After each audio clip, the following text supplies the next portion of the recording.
कार्तिक को अपने लिए एक नई बिल्डिंग बनानी थी जो कॉलेज के पीछे वाली जमीन पर थी। वो वहां पर रह रहे गरीब लोगों को देखता है तो उसे घिन आती है उन पे। ये कीड़े मकोड़े कभी नहीं सुधर सकते।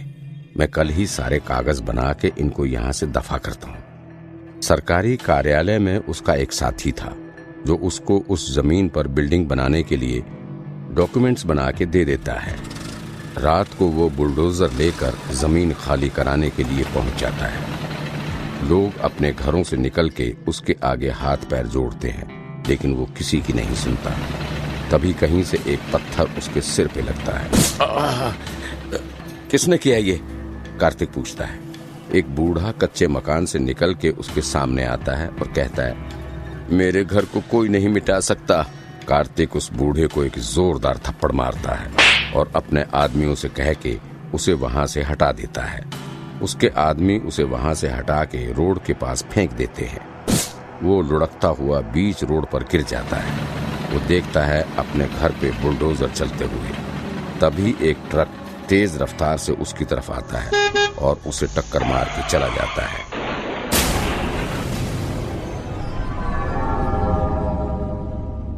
अगले दिन कार्तिक सतीश को कॉल करता है। सुनो सतीश, सरकारी कॉलेज के पीछे वाली जगह साफ हो चुकी है, वहां जाओ और काम लगा दो। मालिक, वहां के लोग, तुम्हारा काम सवाल पूछना नहीं, घर बनाना है, समझे? कार्तिक फोन काट के अपना काम करने लगता है। सतीश अपने साथियों के साथ कॉलेज के पीछे पहुंचता है तो देखता है वहां पर बने हुए सारे कच्चे और पक्के मकान गिराए जा चुके हैं और थोड़ी सी मिट्टी बची है जिसकी ढुलाई चल रही थी। कुछ जगह पर औरतें रो रही होती हैं और बच्चे खाली जगह पर खेल रहे होते हैं। तभी वहां पर 2-3 ट्रैक्टर आ जाते हैं जिनमें घर बनाने का सामान होता है। एक ट्रैक्टर का ड्राइवर ट्रैक्टर खड़ा करके सतीश के पास आता है। तुम ही हो सतीश? हाँ, मुझे कॉन्ट्रैक्टर साहब ने इस जगह पर उनकी बिल्डिंग बनाने का काम सौंपा है। हाँ, इसीलिए तो नाम पूछा है। लेकिन ये सब लोग ये अभी तक गए नहीं यहाँ से? कल यहीं पर बुलडोजर चला था। अब इतनी जल्दी तो कोई अपना घर भूल नहीं सकता ना। लेकिन ये लोग हटेंगे नहीं तो काम कैसे शुरू होगा? उसकी चिंता मत करो। बाबूजी ने इन लोगों को समझाया था कि अगर सुबह तक यहाँ से नहीं गए तो पुलिस बुला लेंगे। तुम काम शुरू करो। अगर कोई तुम्हें रोकेगा तो फोन लगा देना। सतीश उस जगह पर जाता है और काम करना शुरू करता है। तभी एक बूढ़ा आदमी उससे कहता है, तुम्हारा काम कभी सफल नहीं होगा, गरीब की बद्दुआ है तुम्हें। सतीश को बिल्डिंग बनाने में अच्छा नहीं लग रहा था, लेकिन काम तो आखिर काम था। वो नक्शे के अनुसार बिल्डिंग बनाना शुरू करता है। वो 10-10 फीट की दीवार चारों ओर खड़ी कर देता है, लेकिन जैसे ही पीछे वाली दीवार की आखिरी लाइन पूरी करता है, एक बिच्छू कहीं से आता है और दीवार खड़ी कर रहे मजदूर को काट लेता है। मुझे बिच्छू ने काट लिया।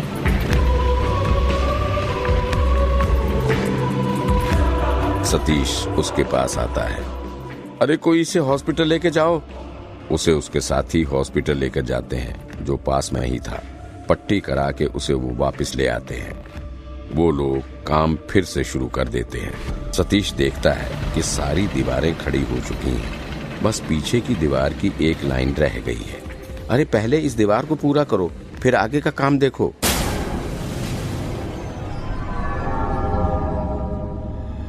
कुछ मजदूर उसमें लग जाते हैं। रात का समय हो चुका था और लाइन लगभग पूरी होने वाली थी। तभी एक मजदूर को दीवार से कुछ आवाज सुनाई देती है। वो कान लगा के सुनता है तो एक आवाज आती है, मैं अपना बदला लेके रहूंगा।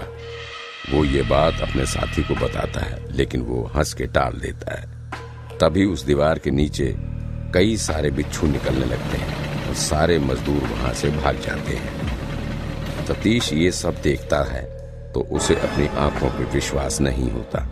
वो आग लेके वहां के सारे बिच्छुओं को जला देता है। सारे मजदूर वापस काम पर लग जाते हैं। तभी एक मजदूर को अपने पीछे एक परछाई दिखाई देती है। वो पीछे मुड़कर देखता है तो उसे कुछ नहीं दिखता। वो अपने साथी को बताता है। उसका साथी 4 ईंट बस बची हुई हैं ये दीवार पूरी करने में, वो कर और दूसरे काम पर लग जाते हैं। ये जगह सही नहीं लग रही है वैसे भी। वो जैसे ही दीवार की आखिरी ईंट लगाता है, उसे एक बूढ़ा आदमी दीवार के ऊपर बैठा हुआ दिखाई देता है। वो चौंक जाता है और वो बूढ़ा उस पर कूद जाता है।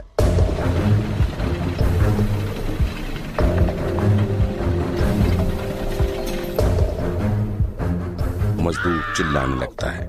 वो दीवार सारी की सारी उस मजदूर पर गिर जाती है और वो बहुत बुरी तरह से घायल हो जाता है। सतीश तुरंत कार्तिक को फोन लगाता है।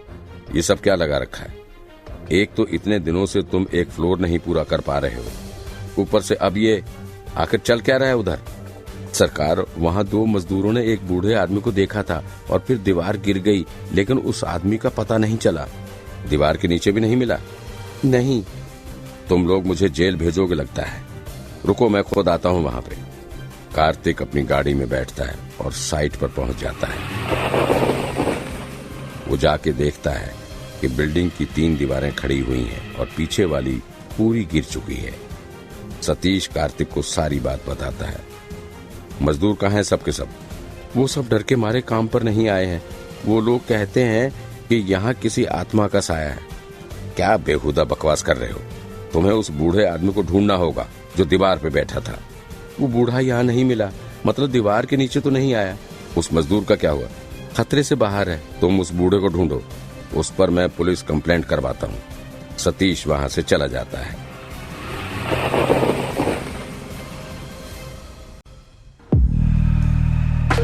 कार्तिक अपनी बिल्डिंग की एक एक दीवार को देखने लगता है, फिर गिरी हुई दीवार के पास जाता है। तभी उसके पीछे से एक बूढ़ा आदमी आता है। तुमने ये सारे घर गिरा के अच्छा नहीं किया।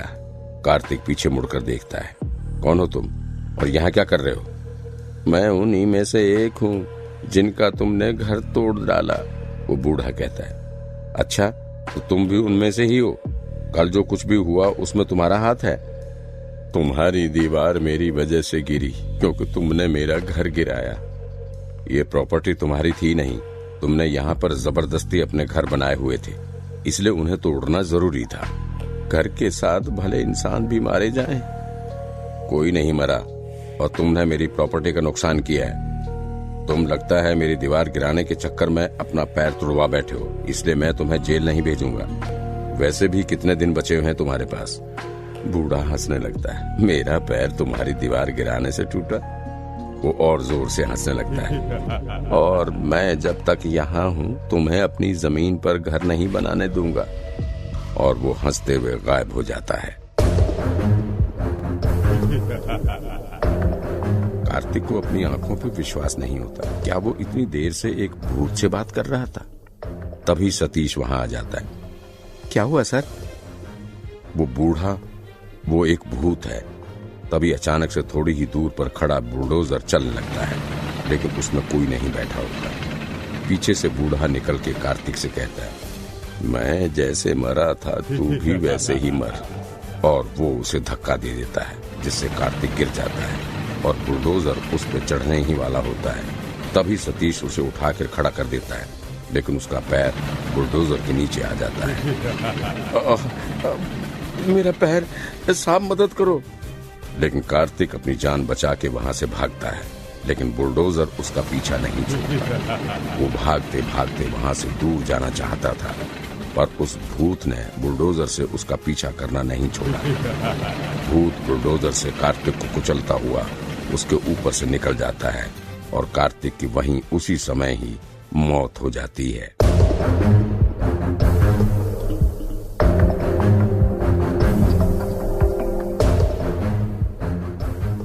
उम्मीद है दोस्तों आपको आज की कहानी बहुत पसंद आई होगी। ऐसी और हॉरर स्टोरीज के लिए हमारे चैनल को सब्सक्राइब करें और बेल आइकॉन का बटन दबाना ना भूलें। और अगर आप अपनी कहानी हमारे साथ शेयर करना चाहते हैं तो हमें ईमेल जरूर करें। हमारी ईमेल आईडी नीचे डिस्क्रिप्शन बॉक्स में दी गई है। और हाँ, वीडियो को लाइक और शेयर करना ना भूलें। Thank you.